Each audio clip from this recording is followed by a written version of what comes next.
আসসালামু আলাইকুম, welcome to asthma kitchen. আবারও চলে এলাম মজাদার ও দুর্দান্ত একটি রেসিপি নিয়ে। আজকের রেসিপি হলো ছোট মাছ বোনা। এরকম ছোট মাছ আমাদের চোখের ও দেহের জন্য অনেক উপকারী। আর এখন যেহেতু বর্ষাকাল, এরকম ছোট মাছ অ্যাভেলেবেলি বাজারে পাওয়া যাচ্ছে। আর একদম অল্প সময়ে এরকম ছোট মাছ বোনা কিভাবে করা যায় সবই থাকবে আজকের ভিডিওতে। আমি এখানে নিয়ে নিলাম 250 গ্রামের মতো ছোট মাছ। আমরা সবাই জানি ছোট মাছের মধ্যে কাঁটার চেয়ে ছোট পোকা ও শামুক বেশি থাকে, তাই আমাদের একটু সাবধানে এগুলোকে পরিষ্কার করে নিতে হবে। এখন আমরা কিছু মশলা অ্যাড করব। প্রথমে দিয়ে দেবো 1 চা চামচ রসুন বাটা, 1 চা চামচ মরিচের গুঁড়া, 1 চা চামচ হলুদের গুঁড়া, 1 চা চামচ জিরার গুঁড়া, 1 চা চামচ লবণ, আস্ত 4টি কাঁচামরিচ, সাথে দিয়ে দেবো 1 ফালি লেবুর রস। এখন আমরা সবগুলোকে একসাথে ভালো করে মাখিয়ে নিব।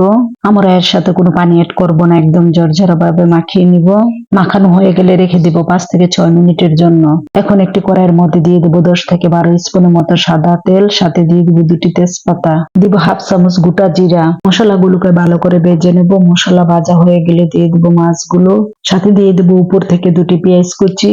এখন আমরা পেঁয়াজের সাথে মাছগুলোকে মিশিয়ে নেব, তবে খেয়াল রাখতে হবে মাছগুলো যাতে ভেঙে না যায়। এইভাবে আমরা 3 থেকে 4 মিনিট কুক করে নিব। 3 থেকে 4 মিনিট পরে দিয়ে দেব 3টি কাঁচামরিচ কাটা। কাঁচামরিচ দেওয়া হয়ে গেলে আবারও মাছগুলোকে 1 থেকে 2 মিনিট কুক করে নিব।